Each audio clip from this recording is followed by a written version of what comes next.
All right, well, we have a very special guest today, and I'm here in Pasadena at the studio of Ryan Bell, aka his home. So nice to have you, Ryan, on the show. Thanks, man. Thanks for coming out and bringing your equipment to my place. Oh, for sure, dude. I'm using his equipment too, so it's all good. Let me tell you how I discovered you. So this is really interesting. So I put it on Facebook a couple weeks ago that I'm starting up the show, and then someone's like, "Oh, you gotta have you and Ryan Bell should connect." So I was like, "Ryan Bell, right? That's not Rob Bell, you know." So I looked you up, and I was like, "Oh, yeah, that's a guy from like a year ago, right? Where you started up a blog called A Year Without God, or at least that was the title of one blog, right?" Right. Then the whole blog became. Oh, and then that was the blog called. Yeah, it was called A Year Without God. What was it called before?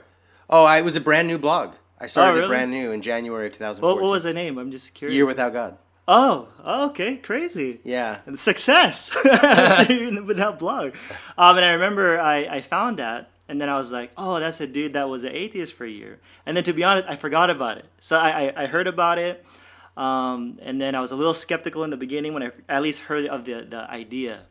And then I forgot about it. And then after that, after someone told me to connect with you, I actually looked you up on podcasts, and I started listening to your interviews. And I gotta admit, dude, like I probably heard like 2 or 3 at first, and I was like, dude, it sounds like me a little bit, you know? And I like this guy, you know, because if I didn't like him, that would be sad, because then you sound like me, you know? And, but I mean, what I mean is I really appreciated the honesty. And so I heard the podcast where you're on with like the agnostic hosts and the atheist hosts and even the Christian ones. Right. And to be honest, like the one on the Christian podcast, it was really interesting the way they were kind of trying to, you know, share their explanation differently than you, and then you were giving them a little bit of some questions to think about. But the way you responded to them to get the Christians to think, I'm like, I like that, you know, because you're not very dogmatic, and it just seemed like you're just being like a genuine person saying, hey, this is where I'm at. And that's a part where, like, wherever I listen to anybody, even if you're atheist, agnostic, whatever, it's like if someone's just being honest and not like pushing it on a lot of people, you know, or calling people a bunch of idiots just because they differ.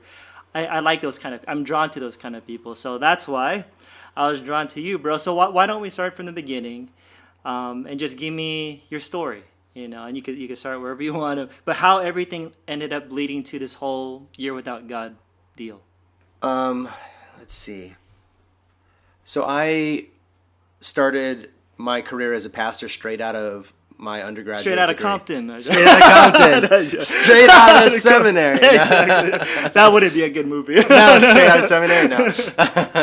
Cool. That's all right. I go for that a lot. No, that's good. That's good. It was natural. So yeah, I was right out of my undergraduate degree, and I started as a pastor in the suburbs of Philadelphia. There were three churches there, and I was raised Seventh-day Adventist, and so that was just kind of the world that I was a part of.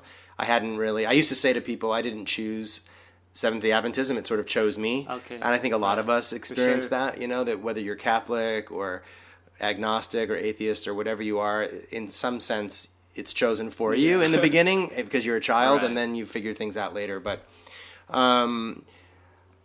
so I loved being a pastor. I was a part of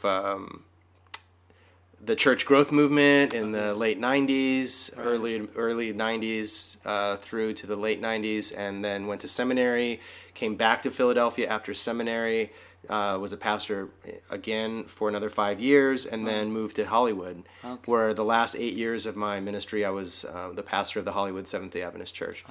And it was incredible. I mean, it was my dream to be an urban pastor. And I had always been in the suburbs, where a lot of the white churches are in the 70s and 80s, you know, fled the cities to the suburbs, and I was really drawn to the city.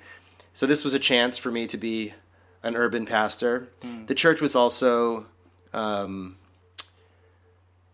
guess, at a low point in its life cycle, and like in numbers or something? Yeah, in numbers and morale, vision, like everything. They were just kind of struggling. So that was really appealing to me. I wanted to be able to help them rethink their vision Sure. for the future. So that was a big part of my life. Obviously, it was my whole life for 8 years.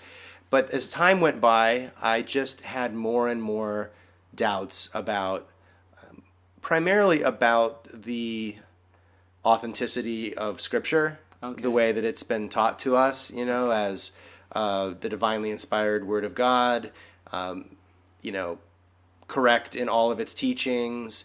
And so this is why we have theology, and why it takes so long to study theology and hermeneutics, because you have to have exactly the right key to unlock each door. Right. And if you don't have the right key, then you come up with the wrong answers. And when I remember when LGBT people really came on my radar in Philadelphia.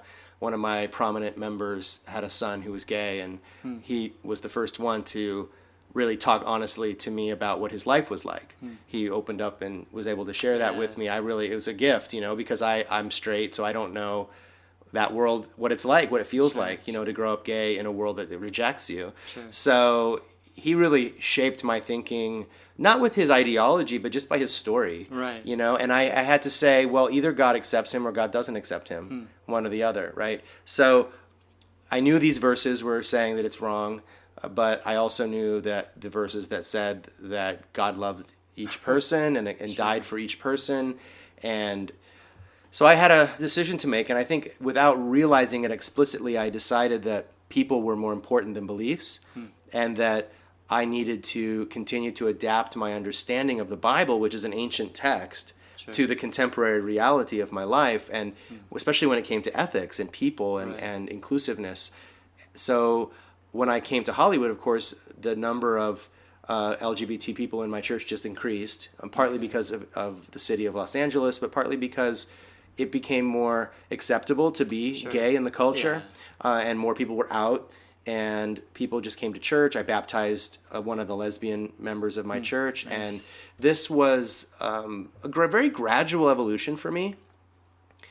And how were people at your church reacting, though, to you being so open to the LGBT community? Honestly, most of it was really an effective don't ask, don't tell. It really worked well for a while. And the people who knew that certain individuals, our worship leader was lesbian for a while. Like, she's still lesbian. She's yeah. Oh, see, it's a miracle. She's still a choice. No, she was only our worship leader for a couple of years. And she was open.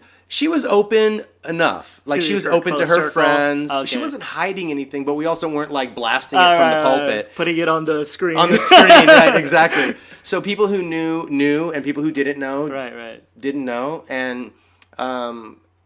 And then she eventually moved along with her life, and we're still in touch, and religion's not a part of her life anymore either. Surprise. So people who, I think, there's also, I think, in churches often some willing ignorance. Like, they just don't want to know. Just don't tell me that stuff. I don't really want to know. Ignorance is bliss. Yeah. So, but I was uncomfortable with don't ask, don't tell being our policy for a long time.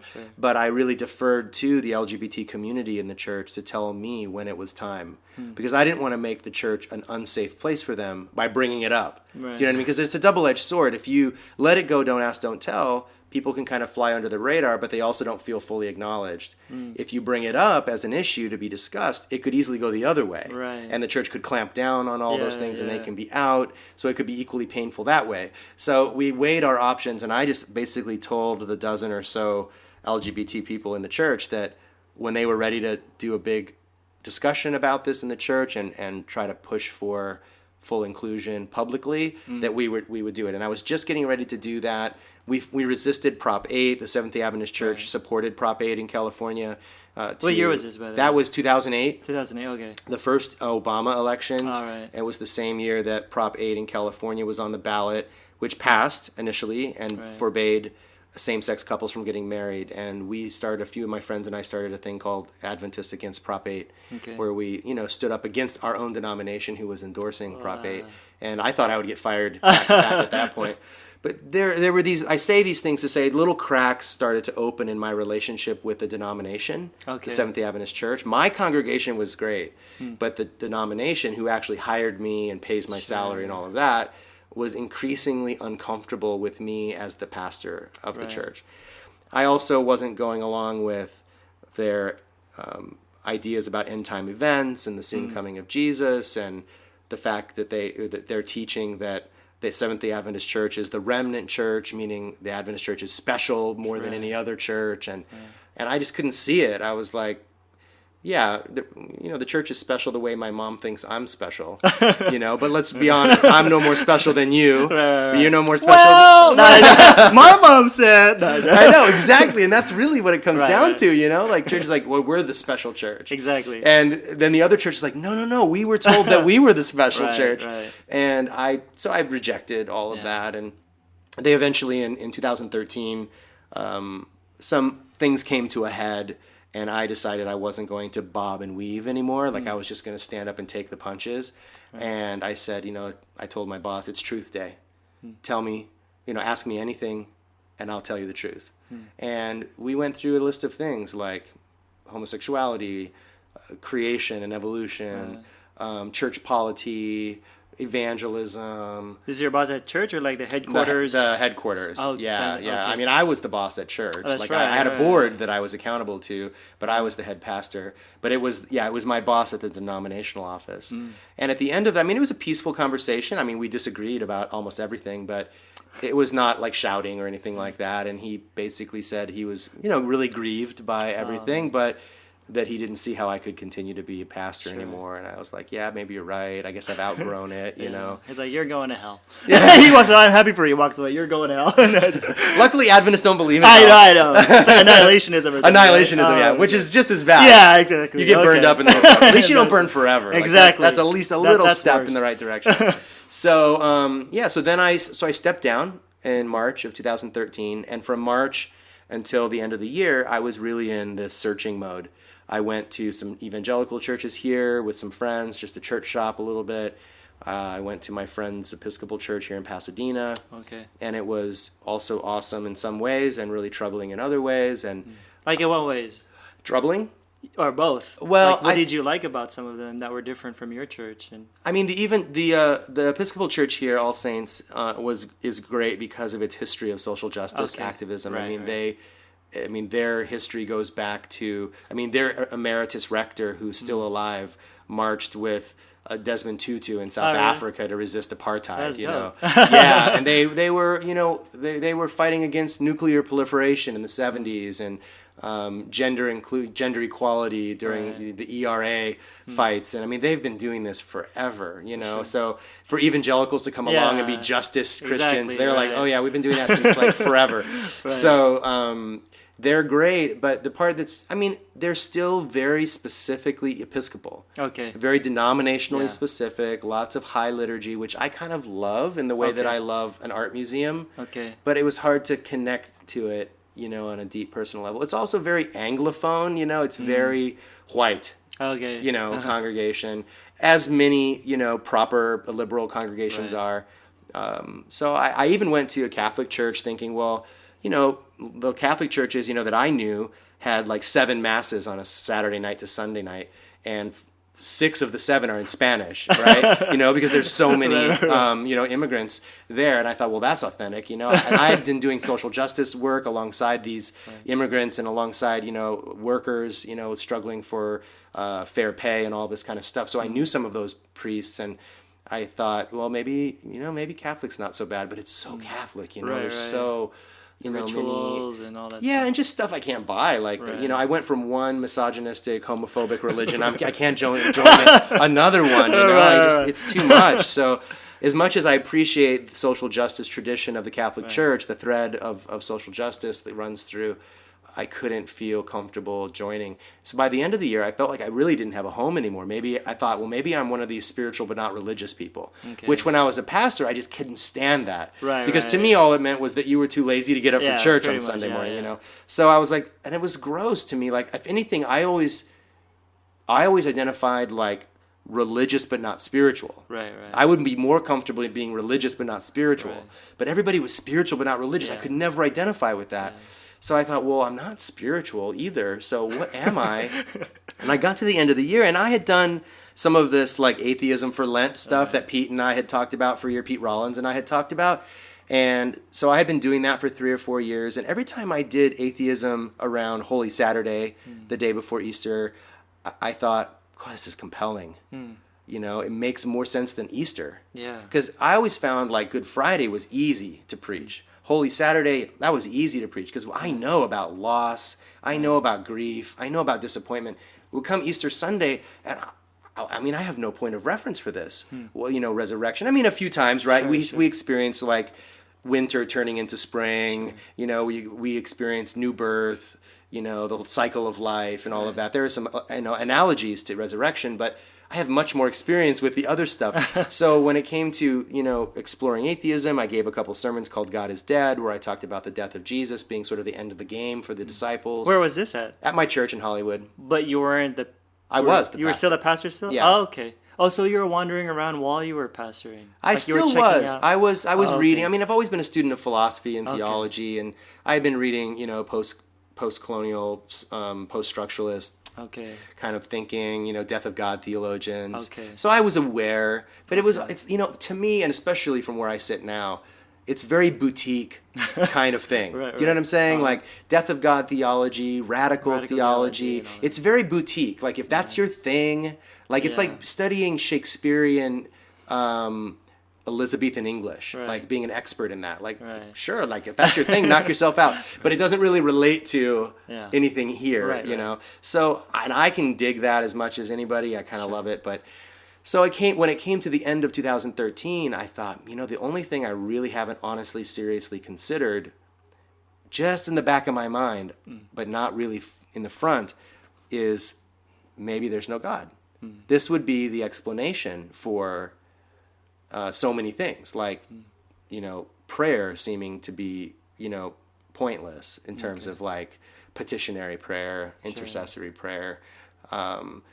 The sense that I get that the church is following the culture rather than leading the culture. So it's so interesting, for example, that the church finally gets the interpretation about homosexuality right as the culture is Right, dealing right. with that issue. Exactly. And suddenly we figure out, oh, what the text really means is, you know, it's So it okay. evolves as culture changes, our interpretation. Yeah, and we're trailing 5 years, 10 Yeah. years behind the culture rather than saying we've known since the beginning that Yeah. gays were acceptable to God and the culture catches up. Right. But no, it's like what it seems like is that the Bible is static and we teach that God never changes. Yeah. And then the culture changes and we want those people to be a part of our communities, and so we find some theological hermeneutical way to kind of wrestle it around in our mind so that what we really meant was that God actually loves homosexuals, Right, not right. that he hates them, even when the text looks like it's saying exactly the opposite. So it's just all this backbending gymnastic stuff. And even before I resigned as a pastor, I remember saying to, you know, not publicly from a sermon, but in many cases one-on-one in talks I gave outside of church, that I just disagreed with Paul about homosexuality. But as an evangelical, you're not allowed to disagree with Paul. Yeah. You know, Paul is the authority along with everybody else, and you get to just follow. Right. So those were that was kind of the evolution. And so in the beginning of 2014, I was actually around Christmas time having lunch with a friend, and I said to him that I was thinking of I had a book in my hand called Religion Without God. It's just there. Okay. And he's like, what's this about? And I was like, well, it's kind of what I'm thinking these days. Maybe and off the cuff, I said, maybe I'll take 2014 and be an atheist. You know, like A.J. Jacobs was like my year of living biblically. I'll just do a year of living unbiblically, you know, or like living without God. He's like, you should really do that. And I was like, yeah, maybe that is, maybe I will. So I just bought this URL, yearwithoutgod.com, and started blogging, and it got picked up exploded. right away. Exploded, yeah. I had no idea. That's crazy, dude. So I mean, like when you think about, I'm sure you get the criticisms of like, all right, you're a Christian for so many years, then all of a sudden you make a switch to experiment, you know, and I'm sure you had some criticisms from people saying, is it fake? Is you know, how do you just switch over? You know what I'm saying? So, but I know what you mean, because I finally read your blog of what that means to have a year without God. But typically it's like beliefs don't usually just change overnight, right? We could just switch it off and on. But so what did you mean by a year without God? What does that look like? Right. So for me, I think I agree. You can't just switch things on and off. And it certainly wasn't like, well, I was a really strong Christian one day, and the next day I'm going to pretend to be an atheist. My belief system had eroded to the point where I was like, am I an atheist? Okay. But I wanted to be a Christian. Okay. And I wanted the story to be true. If I could will it to be true, I would. But I was not satisfied anymore with hoping that it was true. Sure. I really wanted to know, like, what's the probability that this all exists? Even if it was like 50-50. Like, I'd be like, okay, 50-50. Like, I have as good a chance of being right about it as the atheist has, right. So, but I never really seriously considered it because I was given that. Sure. I've said in some talks I've given, like, around the dinner table as a child growing up, we would talk about everything from evolution and dinosaurs to Jesus and the incarnation and Trinity. What does Trinity mean? One thing we would never talk about, never came up, not because we really tried for it not to, it just never did, was, does God exist? It was just the assumption. Yeah, just it's a given. Right? A given. We never explored that question. And so, and of course, as growing up, I went to seminary and I've been around for a while. So, of course, I'm privy to Christopher Hitchens and Richard Dawkins, and I read their books when they first came out in 2005, 2006, and I understood many of their critiques. In fact, I agreed at that time even with many of their critiques. I just was speaking to Richard Dawkins not too long ago, and I told him I quoted from his book in one of my sermons because his critique of religion and my critique of religion is the same even back then. Right. I just thought I could create a different kind of religion that wasn't the kind that Richard Dawkins was criticizing. Right. So it was, to answer your question, I probably worded that in the wrong way, and I got a lot of criticism for it. And I didn't shy away from the criticism. People said, you can't just pretend to be, or you can't just try on atheism. And the whole premise of Year Without God was, I want to learn about atheism. Right. So when people said that to me, I said, okay, what do you mean? Like, maybe you're right. I can't just try it on. So what is it that you mean by that? What do I mean by that? It helped me refine my thinking. And what I've came to the conclusion was that I wanted there to be a God. I did believe that there was a God in the beginning of the year, but I had strong doubts about the existence of God. In fact, I probably had this sneaking suspicion that there was no God, but I really wanted there to be. So I was going to take this year and really study, read, visit people, talk to people who are atheists, go to atheist gatherings. And so funny, in the beginning of the year, I said, if there are atheist gatherings, I'll go to some. Well, boy, did I find out there are plenty of atheist gatherings, So I went to a bunch of those. I got some of those really hardcore, expressions of atheism. Sure. I was like, whoa, that's fundamentalist atheists too. Yeah, kind of intense, really intense atheists. And then some that were wrote to me and said, I'm an atheist and I really appreciate what you're doing. Even if you go back to being a Christian at the end of the year, that's fine. Because what really matters to me, this person is saying, is that you looked into your faith. Oh, right. You really examined it closely. Right. And if you examine it closely and come out a believer at the end, we can live with that. That what's really troubling is how many people just never really explore deeper than what they were taught as a child. Right. And all of their debate is like what you mentioned it before we started recording, that about different versions of the atonement. Right. Is it penal substitutionary atonement, or is it Anselm's moral influence theory? That's the level of the debate. Up here, kind of talking about little discrepancies in theology, when really we've never pressed down deeper into does any of it really matter at all? Right.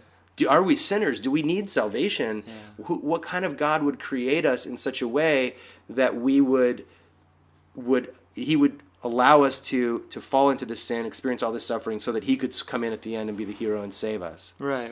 It's just exactly. It's that's a good point. I mean, in my previous talks that I would give, I'd always talk about how I noticed throughout the years my theology would constantly change too. I'd quote unquote be progressive and stuff. And I started noticing okay, so back then I was more of believe or burn. I wouldn't say it as directly like that, but I believe that stuff. And then over time, I became more inclusive. So I started noticing the theologians I was following, they were creating like a technology, a mechanics to make the Bible include everybody. Like we accept gay people or whatever. But it's that's common sense to me now.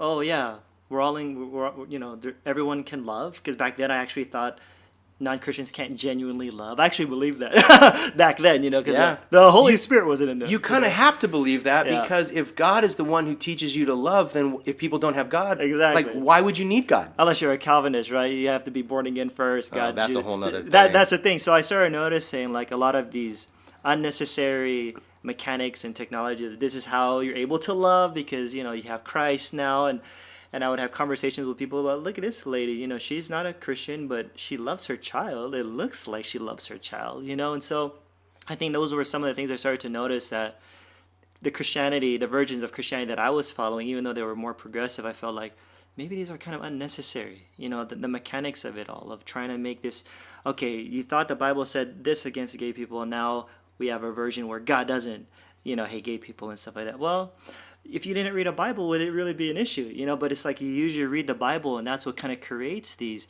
us versus them mentalities. We're in, you're out, we're saved, you're not. Gays can't really be Christians and stuff like that. And so I know what you're talking about, but you were even mentioning in your blog that other than exploring atheism more, you'd be not praying, right? I guess in the Christian version of praying. So, I mean, what would that look like though? Or how did that play out? So you had a rough year from what I got from your other interviews. And then you had, obviously there was a lot of setbacks that were going on. But if you're not praying, what would actually go on in your mind? Would you silently pray? So just to be honest, right? Were there times where you're like, oh God. Yeah, sort of. I mean, for me, when I said those things, I was coming from a version of Christianity that I had adopted, which was that behaving and belonging was more important than believing. Okay. So that we were encouraging people to not really worry too much about their beliefs. Okay. What we were interested when people would join our church is, this is how Christians behave in the world. We love one another. We forgive our enemies. This is kind of like Christian behavior. And then belonging to the community was important. Right. And over time, you might also believe the things that we believe, but that's sort of tertiary. Sure. And so for me, Christianity was very performative. Right. And so to take off Christianity was also performative. Right. I was not going to go to church. I was not going to pray. Right. And because part of the experiment was to see, is my life going to be different? If I stop praying, am I going to be depressed now? Are things just going to start falling apart in my life all around me?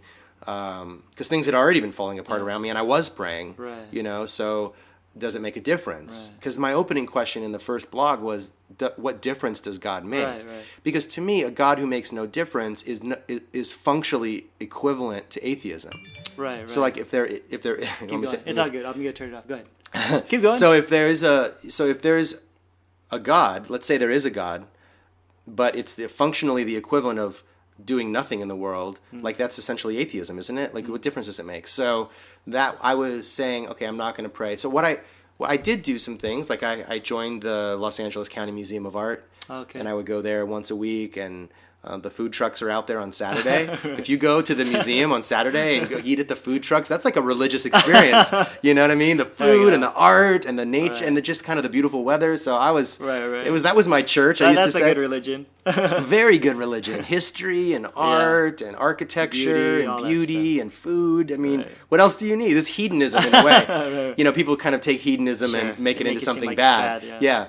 So, anyway, So you didn't basically do the traditional, let me pray before I eat. No. Everything like that. I didn't. Okay. But here's what I have discovered about prayer, is that I feel most inclined to pray when someone that I really love is going through a hard time. Sure. And it doesn't have to be life-threatening or anything.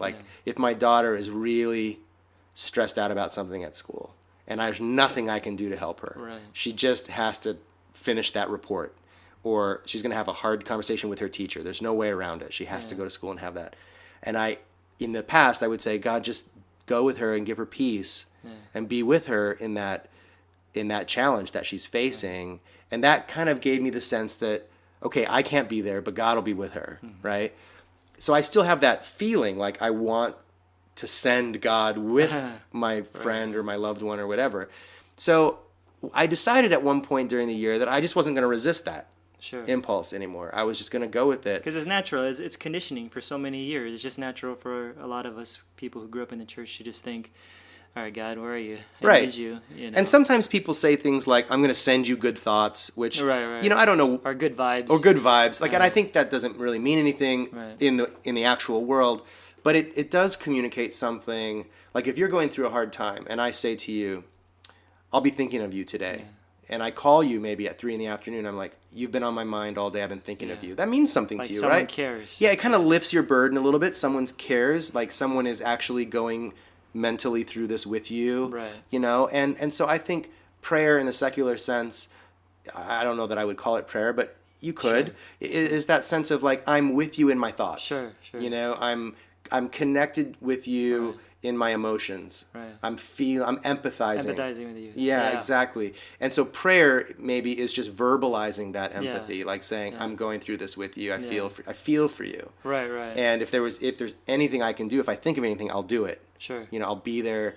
You're going to court. Yeah. I'll come just sit with you. Yeah. In court. I know there's nothing I can do to affect the outcome. Right. So I think that is the good side, Right. of prayer, which is the empathy that it invokes within us. The bad side of prayer, which I'm happy to discard, is the part where I feel like if I pray about it, I'm off the hook and I don't have to do anything about it. I think what the impulse should be is I care about this person and I feel enlisted in their life. Like I'm enlisted in this problem. It's no longer just your problem, it's my problem too. Yeah. And that feeling, I think, should be elevated by secularism, not diminished. Right. Which focuses a lot on basically you're building relationships. Like for example, like I used to even do like homeless ministry back in the day, Right. in LA, and I would think about it now, like it's so easy because we would share the gospel and stuff, and then we're like, God loves you, and then we give them some food. But I would think about how right after that we just walk away, and then I thought about like over time was like it's so easy to say God loves you and then walk away, but when you say I love you, what are you gonna do? How are you gonna show it somehow? And so that just that perspective kind of shifted for me, that whatever your view of God is or anyone's view of God is, it's like we got to be more active and take some do something about it, or else you're just like, all right, I'll pray for you, okay, thanks, what is that gonna do? The ultimate cop out. Exactly. So it kind of just leaves people hanging in there and stuff. So I get it. So like the word prayer just sounds like a religious term, right? But I get what you're saying. You're just wanting to be there for someone in spirit, right, whatever that means. So, but no, I like that. But my question would be, so you had this year without God though, and you were having a hard time with, okay, this version of God seems like you believe that you saw the God's violin in the Old Testament or something. So that's a turnoff from what I heard in your podcast. Right. And then or God, one interpretation is God doesn't like gay people. So why a year without God, and why not just a year without a certain version of Christianity? And not why not become a liberal or go with deism or something like that, or pantheism? Right. Yeah, it's a great question that I get asked a fair bit. So I had become a liberal in one sense. I had evolved in my theology to the point that I was so liberal that the Adventist Church asked me to leave. Right? So the denomination. So I had become pretty liberal, and I was very open to discarding whatever part was unacceptable.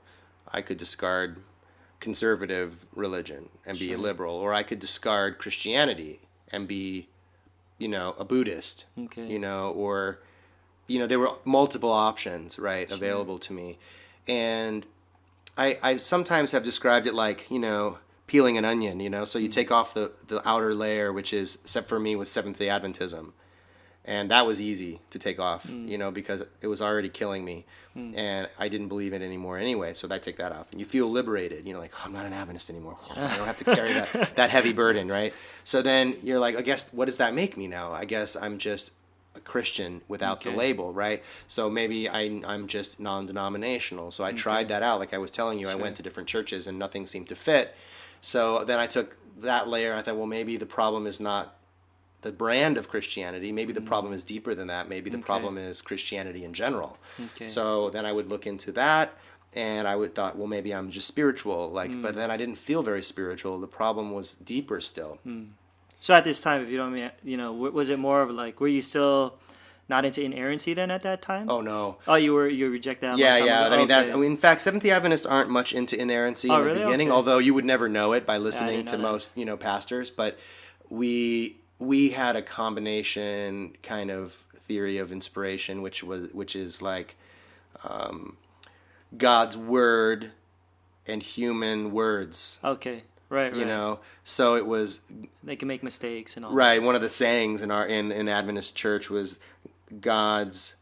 The Bible writers were not God's pen; they were God's Right, penmen. Right. Okay. You know, so they were still writing it in their own culturally. Yeah, it's not like a dictation kind No, of no. Okay. So there are plenty of Adventists that probably believe that dictation Right. theory, but officially the Adventist Church doesn't believe in that dictation theory. So I was adapting and moving my theology around like you were, trying to make it fit, because it's sort of like a square hole in a round peg, Sure, and you're sure. trying to make it fit, and you have these wonderful like gay Christians that are your friends, and you're like, well, I can't see why God would just condemn them, Sure. like out of hand, without that doesn't make any sense. So I've got to make that fit. I got to make Yeah. that round peg fit in the square hole. And you just keep doing that for a while, and you're like, maybe this isn't meant to fit. Like, maybe the people are what matters, and this Yeah. other part doesn't really matter. Oh, okay. No, that's cool. So you started asking these questions and like wondering, okay, maybe you should go deeper, and maybe a lot of it's just BS, to be honest. Christianity, at least, the different forms of Christianity. But my question would also be like, if you're rejecting God, I guess, or there's an absence of God, what would be that definition of God, right? Because once again, there's so many different ways that we define it. So what or who, if you want to use that word, who is the God that you reject?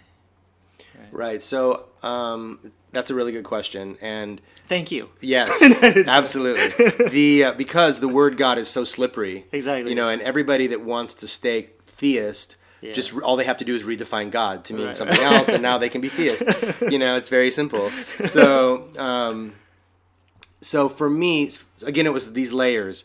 Right. The first to go was the interventionist God, the God Right, who's right. involved in the world, who does stuff when you pray, who like intercedes. Or when you don't even pray. or when you don't even Right. pray, right? So God's involved. He's like pulling the levers of history, Right. making things happen, and I just couldn't make that square with reality, because the minute God starts pulling the levers, you automatically then have all these other questions about why those levers and not those ones. Exactly. Why would God help me find my keys, Exactly. but he won't help these poor, starving people, people yeah. all over the world? Like, what kind of God is that? Yeah. Well, maybe God has another plan. Well, after a while that just falls apart. Exactly. So it's the only way to rescue God's morality is to say he doesn't get involved at all. Yeah. Right? So that was kind of the first thing to go. And then maybe there's this God who is the start of it all, Aristotle's first cause, sure. right? So, and of course, I mean, there's no way to falsify that idea, right? There's no proof that that's not true. So maybe that's true, and that comes back for me to this idea of what difference does it make. Sure. So, deism, seems unlikely to me, again, because you have to question the morality of a God who would start a project like Just that let you go. and leave That's it. Yeah. Right. So either God just doesn't care about his human creation, or he's busy doing something else and forgot about It's a big us. universe, so he's probably busy on another planet. Right? Like some of his favorite children, Exactly. like, and any way you cut that, you're not going to go to church and worship that God. Right. Because that God is not worthy of worship. Maybe fear, Sure. would be fair, especially if, So the first to go is the supernatural.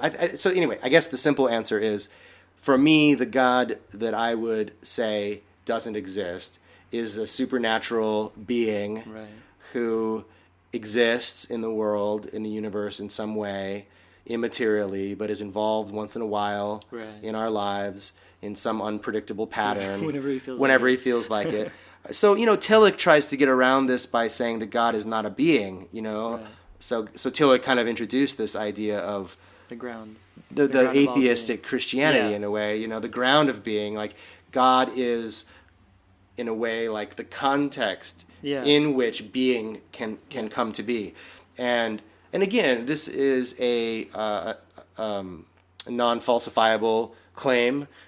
You can't prove that it is or it isn't. Sure. It makes some people happy to think that.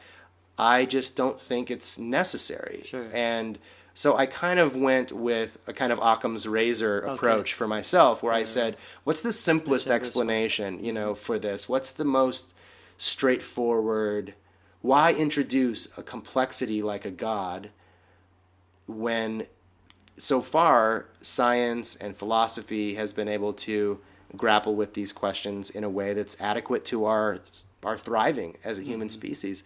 And when you add to that the anthropological, sociological layer, which clearly shows that human beings have created gods and not God creating humans, to me, it's like the knockout punch. For me, the idea that every human culture has invented some gods, and as those cultures have faded away, so have their gods. Sure, sure. So we don't have Thor anymore, and we don't have Zeus anymore. What?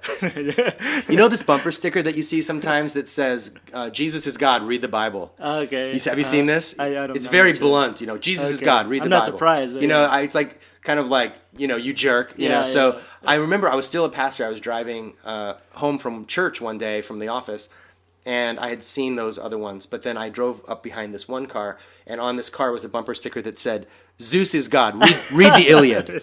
And I just broke out laughing. Exactly, right. Because it was so obvious to me, like, Zeus is God, read the Iliad. Yeah. Like, the Iliad has as much claim as the Bible. Exactly, right. So maybe Zeus is God. Right. And if you want to follow Pascal's wager, you're gonna have to believe all of those gods, just to be sure. Right. And how can you back to your original point, how do you just decide to believe something? Right. If I have a gun to your head and I said, Joshua, you better believe in Zeus or I'm going to blow your brains out. Yeah. Like, you can't do it. Like, you could tell me that you did to save your life. I'll tell you that I believed it. Exactly. You'll tell me that you did. And I think a lot of people want there to be a God, and so it's a kind of wish fulfillment, which I'm not saying, I don't mean that sounds super arrogant, but I don't mean that, because I did that for a long time too. It makes sense. I mean, it's like a coping mechanism. Sure. So. Yeah, and I think there is a sense of a beauty in our world that's at such a heightened level, and I think the improbability of our existence. I think evolution is a hard sell for a lot of Christians because it seems it's not intuitive. Okay. When you see our complexity as human beings, you think, how did we get here like this? That doesn't make any sense. But because it takes billions of years and lots of special conditions, and there's no guarantee that we would be here at all. Right. And so when you see the improbability of it all and how lucky we are to be here, to me, that mystery and beauty does evoke a kind of religious devotion to something like the God of the gaps, like the part that we don't understand. Well, let's put God there. Sure. And then we'll say, isn't that beautiful? And I would say, yes, I just don't want to put God there. Okay. I would just say beauty is its own reward. Okay. I mean, would you find it still reasonable for someone to attribute everything to a source, like a God, whether it's a personal or loving deity, but just like what difference would it make, right? If there's a God or not, we say, well, I'm just going to live my life the way I always do, whether or not God is a source or not. But if someone were to just like have a dialogue with you about logic and philosophy, would it make sense to you that there would be a God behind even evolution and all that? Like there could even be theistic evolution, right? Stuff like that. So I mean, if someone were to say that, would that still be a reasonable thing to you, even though it doesn't matter to you? Not the God of the Bible. Okay, not the God. Yeah, I mean, I think it's reasonable within a certain like framework. Sure. I think to say it's, if you don't know, like me, I don't know much about science. I didn't grow up with science, although I did start out my college career in science, but I quickly went to the humanities. Okay. So if you don't know much about science, like I don't know much about science, it's easy to say, whoa, this is just too amazing. Yeah. Whereas the scientist would say, well, it is amazing, yes, but I can explain to you how it works, It's like, let me show you how it's not amazing. No, right. It's still amazing to them. But. So it's like the human eye. And Richard Dawkins always says, yeah, but the lens is installed upside down. Oh, right, you know, like right. that's a big mistake. Yeah. Now the brain has learned how to flip the image back right side up, but Yeah. you know, the designer kind of messed that Yeah, up. You know, right, right. and when you say like the universe is fine tuned for our existence, Yeah. you know, my response to that would be to say, no, we evolved here because we're the thing that could evolve in this context. If the conditions of the universe were different, maybe we would have evolved differently. Like Right, you know, right. so it's not like it's a fallacy to assume that things are like they are because they were designed that way, rather than saying we are how we are because we're the people that could evolve under these circumstances, right? So I think that's not reasonable, I think, to say that the God of the Bible does not seem reasonable to me at all. If you want to have a kind of Star Wars kind of Force idea, I mean, I'm not going to argue much with a person about that. Like, I think I don't find that compelling to me, but as long as it's not hurting someone else, you're not telling them they can't teach physics and science or chemistry in schools because it'll lead to evolution, or you're not excluding gay people from civic life. You're not using your religion to hurt other people. If you just feel like love is too amazing to just be love, there has to be something in it, you know, some kind of anthropomorphic thing, then I mean, sure. Yeah. Why not? Oh, it's all good. I'm just yeah. asking. No. I think that's fair. No, it's funny though, because it's true on how like you can look at something and like, oh, the beauty of creation. How can you say there's no God? And then you look at the suffering in the world and you say, well, how do you explain that? You know, which is why it is hard to swallow, you know, the whole God of the Bible as a loving God who's there for you, takes care of all your needs, and just that whole idea of people say, oh, God answered my prayer of the keys, and you know, but yet can't take care of starvation, you know, and so yeah, I get that, you know. And my next question would be, and you don't have to answer this, up to you, since you've been through a lot though, like how has your family been affected by this? So how many kids do you have? I have two kids, two girls. Yeah, they're high school, middle school, and high school. Oh, okay. Yeah. So how has that affected them? You know, it's interesting. It's not something we talk about a lot. I mean, at that age, my kids are more interested in Friends and Justin Bieber. And I hope not. Yeah, they've evolved past Justin Justin Bieber. Thank God, or thank whoever. So but they're interested in their hobbies, music, and hanging out with friends, you know, and boys and. But that initial decision that you made, I'm sure that caught them by surprise. It did. It caught them a little bit by surprise. It was a little disconcerting because not only had I gone from being a Christian to really exploring atheism, but I had been their dad and their pastor. Yeah. You know, I'm the only pastor they've ever known. I mean, not the only one they've ever known, but the only pastor they've ever experienced. So that was hard for them. They didn't know what it meant. And they don't have, you know, at that age, they didn't have the theological and philosophical tools to kind of rationally say, okay, well, we understand why Daddy's asking these questions. It was more like, oh my goodness, he got fired. Now he doesn't believe in God. And like, it's just a big, like, avalanche. So that was hard for them. But we had some frank talks, and I told them, you don't have to believe what I believe. In fact, I want you to, the only thing I really want for my kids is for them to be critical thinkers and for them to keep an open mind and to study. That's awesome. That's a big deal, dude. Because I'm sure our generation, like I said, you said that we were born into this stuff. Right. You know, so to have a dad tell their kids to do, I applaud you for that, man. That's cool. I just want them to finish college, and if they take their college seriously, they will learn philosophy and psychology and biology, and they'll come to their own conclusions. Right. And it was sort of like when I was a Christian, I wasn't so into evangelism. I really wanted the message, and more than the message, the community to be the message. Okay. And if people found our way of life compelling, that they might want to join us. And similarly, I feel like critical thinking is a powerful thing. And when you start asking questions and you're given the tools to ask questions and explore possible answers, people come to their own rational conclusions. Right. You don't need necessarily to arm twist people into changing their mind. Right. I was never a mind changer. Right. I don't, although many people change their minds. I changed my mind. You Right, changed right. your mind. So I love Yeah, when I watching. stopped believing in Zeus, I've changed I my know. mind. I was, more into Sorry. Athena myself.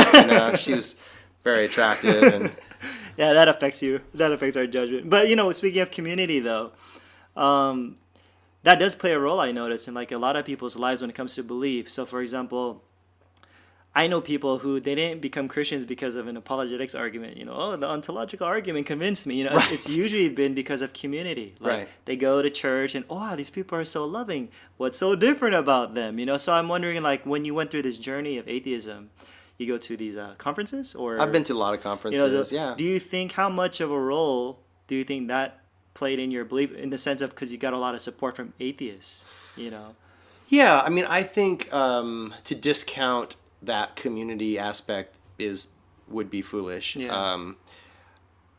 I've appreciated the support that I've gotten. I really tried to, but I would have also gotten support if I had come back to Christianity. Oh, You know what I okay. mean? There would have been an overwhelming, like, oh, he's back, and Okay. he did this That's epic, nice to epic know. journey. I think Right. some people were expecting me to come back. So I think I knew that I would ultimately I'd have a community on either side. Okay. And I do think community is important Yeah. for people. We are both rational and emotional Right. beings, and Right. both are important. Some people prefer to emphasize rationality. Some Sure. people end up emphasizing more emotions. But I think the two are in tension and help us make good choices.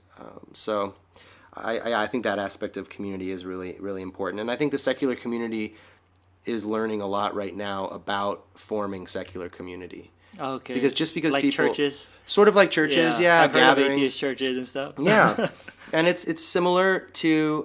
In fact, I just interviewed for my podcast this morning a woman who is a pastor in the United Church of Canada, Okay. in the Toronto area, and she is a post-theist, non-believer in all the gods that have been suggested. Right. And some of her congregation are theists, some are atheists, but it's basically a humanist community now. And she's been through quite a bit of stressful times, navigating that transition in her church. Sure. But yeah, I think we need these humanist communities to support people through this type of what I think is an inevitable wave of people that are going to move out of traditional religion. Yeah. Do you ever miss the old notion of God, like the loving Father? Mm-hmm. I mean, does that kick in every so often? Sure. Yeah, I mean, I think we used to sing this song in church called "He Knows My Name." Yeah, that's a nice song. It's a nice song, right? And especially if you had the lyrics say something like, Feel "We special. have a Father. Yeah. He knows our name." And if you didn't have a good father, or if you didn't have any father, Yeah. it really connects at an emotional level. Like, there's this person who, even though he doesn't always give me my cake and let me eat it too, Sure. he's there, Yeah. watching, taking care of me. He won't let anything super bad happen to me. And even though that's kind of not true, because super bad things happen to all kinds of people, you sort of just block that. It's funny how that. Right. But that notion of God being a loving father, I don't think about it nearly as much anymore. Sure. The song, it's funny, the secular song "Say Something" really hit me when I first heard it last year. The song I'm talking about, "Say Something, I'm Giving Up on You." Oh, yeah, It's yeah. a breakup. Yeah, It's a kind of a breakup song, Yeah, I know that song. But It's so sad. it's so sad, right? At least the way it sounds, from what I remember. Oh my gosh, it's so sad. And I remember listening to this song and just weeping, feeling like, yeah, that's my prayer. Like, I'm giving up. Oh, okay. Like, say something. Yeah. Do something. Like, let me know you're there. Otherwise, I'm out, Yeah. And so I do miss that. I also miss this kind of notion that the arc of the universe is bending towards justice, the eschatology, Sure. This idea Like that in the end. there's a lot of bad things happening now, and that's to be expected. Yeah. In the when you really look in at the big- narrow focus, you see all kinds of bad things. But if you can see the whole arc of history, you'll see that God is doing this great plan of redemption, and that in the end, everything will be okay. Yeah. And that idea of it being okay in the end, that carried a lot of weight for me Sure. theologically. Yeah. And For a lot of people, especially when you're suffering through so much. Right. You can have a good endure ending. something. There's a good ending that Right. you can't see it, but it's going to happen for sure. Right. You know. It's not the end of the story. Yeah. And so that's hard to lose that, and it takes a little getting used to say this is the only life we have. Yeah. And there's no pot of gold at the end of the rainbow. It's just a fantasy. We don't want to die, and so we tell stories about how we don't have to die. Right. Are you open to like what happens after people die, or do you believe that's it? I just think that's it. Okay. I don't currently have any reason to think anything else. Okay. So, and nobody's ever come back to tell us, you know. Yeah. I mean, some people claim that they have, but they always see. What about JC? You know, Jesus. No. Well, you know, that's another story. He's been AWOL for a while, so I don't know, like if he's coming around, but he says he's coming soon. But man, it's been a while. Whatever that means. Yeah, whatever that means. Right. So yeah, I think that's pretty much it. And if there's a non-physical state in which we live on, I don't think it's we'll find that out soon enough. Yeah, we'll find out. Yeah, right. and I don't think there's any reason to think that if there was a place like that, that it exists based on judgment. Sure. You know, like some people going in rewards and punishment. Yeah. So it's either our consciousness survives our death or it doesn't. Sure. One or the other. Yeah. And if it does, then we'll find out when we die. And if it doesn't, then it's probably what we already suspect, which is that our consciousness is what our brains do. Yeah. And when our brain dies, the consciousness goes away. Okay. This is what I think most neuroscience is teaching us today, is that our mind, the abstract idea of our mind, is what the brain does somehow. And when the brain dies, then the mind goes away, our memories and our thoughts and our feelings and all of that. People that think that they've gone to heaven and come back have experienced something in their brain as they were nearing death. But they didn't really die, because if they did, their brain would be shut off. You know, there would be nothing happening there. So I just think that the most reasonable thing, I think, at this point in my understanding is that it's just, you get this one life. Yeah. And when the lights go out, you say thank you. It's all good. To yourself. To whatever. to nature for giving you this remarkable opportunity to be alive. Right. It's the most amazing thing. Yeah. No, it is. I mean, here we are. What are the chances? Yeah. It's a good time. I mean, like for myself too, this is what I'm curious about, because like for me, I invested so much of my life in ministry. And so I went to seminary for several years. I paid tens of thousands of dollars for school, and my goal at the time was to travel and be an apologist, believe it or not. And a lot of my listeners already know my story of how that's totally not the picture. So I stopped pastoring and stuff. So I mean, did you ever feel like it was all a waste? That's a really good question. You know, because there's that pain of like you invested so much time and Right. you're like, dude, is this all bullshit? You know, just like, was I living a lie this whole time? And I think it has to be yes and no. I mean, there's a sense in which it was a waste, in the sense that all the things that I told people were there aren't there, in my understanding. Yeah. You know, and I had someone on my Facebook recently write, you know, I posted a poem by David White, and she said, "This is so beautiful. You're the one that helped me find my way back to God. I hadn't been in church for 3 years because of some really bad things that happened, and I didn't know where God was. And it was by being in your church that I really reconnected with God." And I'm thinking, oh my God. And I said, well, if she only knew. no, she does know. That's the weird thing. So I think she does. I don't know how she couldn't, but I wrote back and I said, you know, I appreciate you saying that. It means a lot to me, because what I hear you saying is, I helped you get through a difficult time in your life, and you have a confidence in God, which I would say is a confidence in yourself. Like you have a better sense of your own abilities, and you feel better about yourself, and you're able to accomplish things in the world that you maybe felt you couldn't do before. And so sometimes I feel bad about pointing people towards something that was a mirage. You know, like, there's water. We won't die of thirst. And we get there and it's like, oh, there's no water. You know? So you're like, but I thought there was, you know, like I was being genuine. And I think if I what I could not live with is if I knew it was bullshit yeah. and I was telling people it wasn't. Exactly. That's where I feel like, John Oliver just did this thing about evangelists. Did you see that? I saw that. So, when I see some of those guys, and I realize those are the Sad. extreme ones. It's sad. But they have to know they're lying. They Yeah. have to know. Yeah. Because nobody's getting better.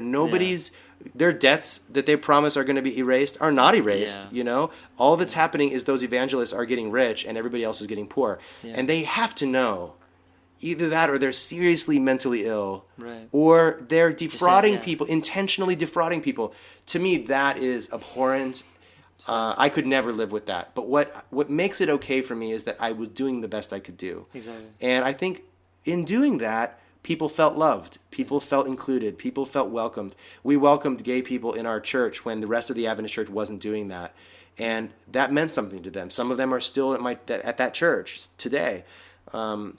A transgendered woman who had been excluded from the church for so many years found her way back to church through our ministry, and she's still a leader in that church today. And we disagree about the existence of God, but she feels welcomed there, and her beliefs are affirmed, and I think she's a healthier person. Nice. As a result of that. So it's not all wasted.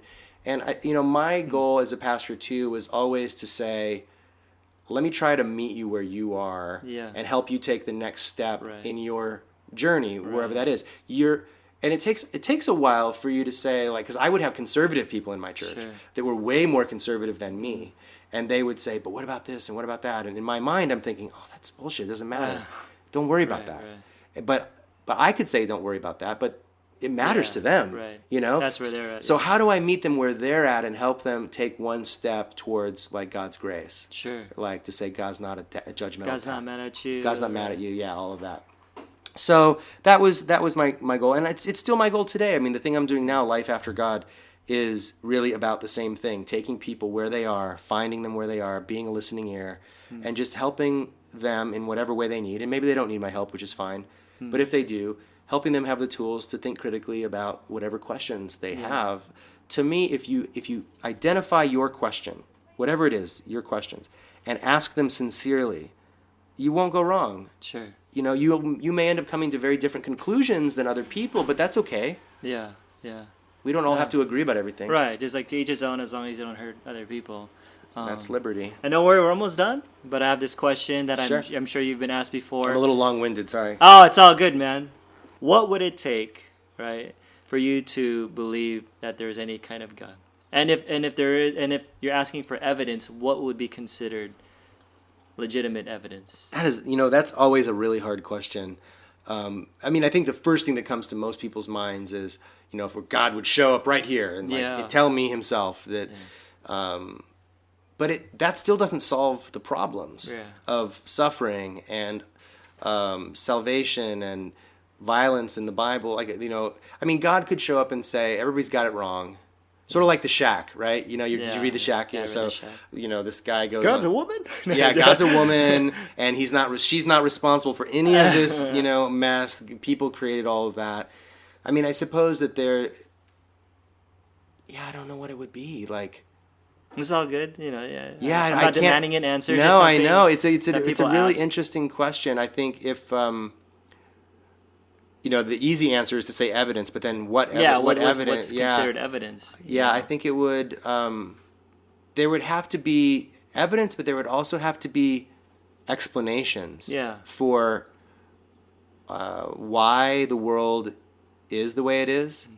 I think if God just showed, if I had an apparition of God, like in my house, and God said, yep, I'm real, I'm here standing in front of you, I created everything just like the Bible says, I would say, I don't believe it. Mm-hmm.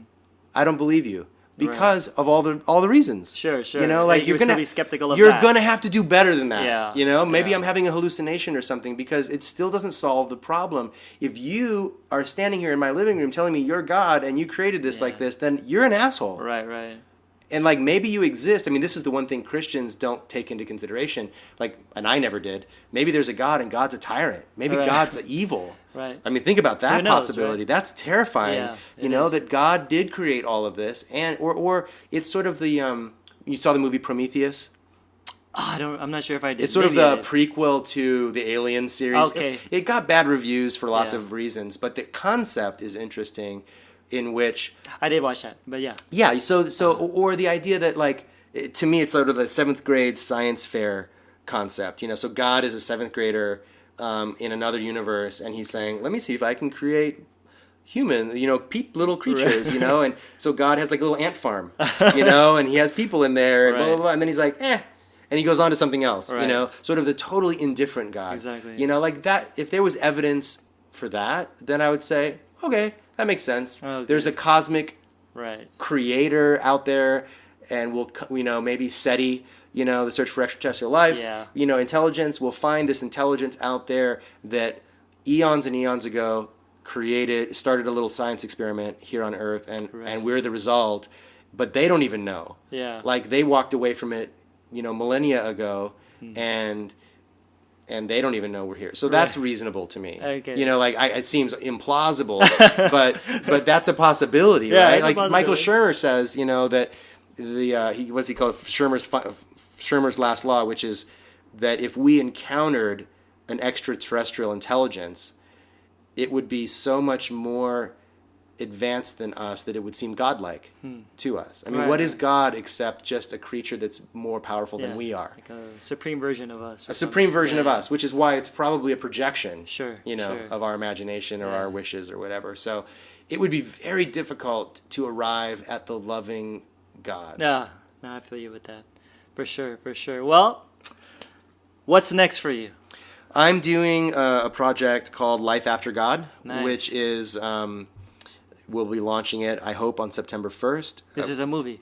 No, actually, there's a movie. Well, let me tell you about that first. So there's a documentary that is being made about my year without God. Nice. So that's in post-production right now, and hopefully by the first of the year, that'll be out, and we'll, screen it around wherever. Nice. So the directors and the producers are all working on that, and I haven't really seen it much about that lately. I mean, I know they're working on it, but I'm not involved. I'm sort of the subject. I'm not. I'm not the filmmaker. So that's happening, but Life After God is sort of the new thing I'm working on, which is walking with people through this transition out of faith into the unknown for them, secular world and humanism, and like via the blog or just so in person, I'll have a blog, and then there's going to be coaching on the phone, like in individuals and in groups, like just walking with groups of people through like the critical thinking process, emotional issues in terms of family and friends and community, and helping to seed and foster new secular communities around this kind of support for people that are leaving their faith. And the podcast that I'm starting is attached to that whole thing. So it's going to be called Life After God? Life After God, yeah. When are you going to be releasing that one? September 1st. Okay. So just in a few days. Oh, nice. Yeah. So the website's almost ready. There's just a few things that have to be, worked out, but that should start. So that's where people could mainly reach you. Do they still do the Year Without God for now? Yeah, they can reach me at yearwithoutgod.com. Okay. That's the blog that I've been using, and I'll have that blog still. And then lifeaftergod.org that'll switch over. Is the new one. Or you'll one. have both. Yeah, I'll have both. In September. Yeah, I'll have both. And then on Twitter, I'm Year Without God. Yeah, so you're everywhere. Ryan Facebook. J. Bell. You have a YouTube channel? I do, yeah. Just your name or? Yeah, if you search Year Without God YouTube, you'll probably find it. I need to clean up the URL on that a little bit. it's all good. They'll figure it out. But yeah, the podcast will be on lifeaftergod.org. Awesome. So you guys check that out, lifeaftergod.org and yearwithoutgod.com. Yep. You guys, this is Ryan Bell and Josh Tongol. And so, Ryan, it's been a pleasure, bro. Man, that was such an awesome interview. Now, whether or not you agree with Ryan Bell's conclusions, you can't deny that the guy's been through a lot and that he's given this a lot of thought, that's for sure. And as you can tell from the interview, he's such a fun and chill guy, which is what I really like. And it sort of destroys the whole notion that all atheists are angry and arrogant. I mean, no doubt some of them are, but so are many religious people. Is it just as there are fundamentalist Christians, there are also fundamentalist atheists too. So I just look at people as just that, people. That's it. It doesn't matter what you call yourself. People are people, and we all have beliefs where some beliefs can be helpful and some can be hurtful. Plain and simple. Now, Ryan doesn't have a book yet, but I do know that he's in the process of writing one, so I'm definitely looking forward to that for sure. And once it's done, I'll be promoting it in the future. But in the meantime, since this interview is about atheism, I want to encourage you guys to get the late Christopher Hitchens' book, God is Not Great, How Religion Poisons Everything. Now, since my listeners are kind of a mixed group with believers and unbelievers and agnostics, some of the believers might be wondering, Josh, why are you encouraging us to read books on atheism? My response is, why not? Let me just say that if you claim to have a solid faith, then I believe it should be able to withstand any serious scrutiny, right? So, do I agree with everything Hitchens says? Of course not. I don't agree 100% with any book out there anyway, but that doesn't mean Hitchens doesn't have anything good to say. In fact, he might have some legitimate criticisms of religion, and I believe he does. Now remember, I just teamed up with audible.com, so if you love listening to audiobooks, then you can download Hitchens' book absolutely free with the free 30-day trial just so you can check them out. That's a dope deal, man. Free is always good for me. I enjoyed listening to Hitchens' audiobook, especially because he has a cool accent. So just go to www.audibletrial.com/flipside. Again, that's www.audibletrial.com/flipside for Hitchens' audiobook or any free audiobook of your choice, just in case you already read it or heard it. You can get something else, so go check it out. Now, if you missed my Kindle promo a few weeks ago for my first book, So You Thought You Knew, Letting Go of Religion, it's all good because I'll be having another Kindle promo for my new book, The Secret to Awesomeness, starting August 5th. So put that in your calendar, folks. There's going to be a huge discount on it for a few days, so you don't want to miss it. And it's cool because I recently read a new review of it just a few days ago where someone said it moved them to tears. And I gotta say, I love reading stuff like that, you guys. Because unlike my first book, which had more to do with my journey out of religion, my new book talks a lot about my personal life and my struggles and insecurities and how I was able to overcome a lot of them. And also how I was able to pursue my dreams. You see, I can't always talk about religion, folks. You know what I'm saying? Sometimes you gotta talk about other things in life, which is why I wrote the book. Anyway, go check it out on August 5th for the Kindle promo, or get it for free on Audible today with the link that I'm going to provide.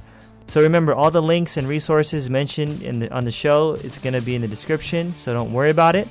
Don't forget to subscribe to this podcast, and don't forget to write a review and rate it on iTunes. And if you have any questions or you just want to show some love, just leave it in the comments below and share this podcast with your friends. Once again, thanks for listening. And I'll see you guys on the flip side. I'm out. Peace.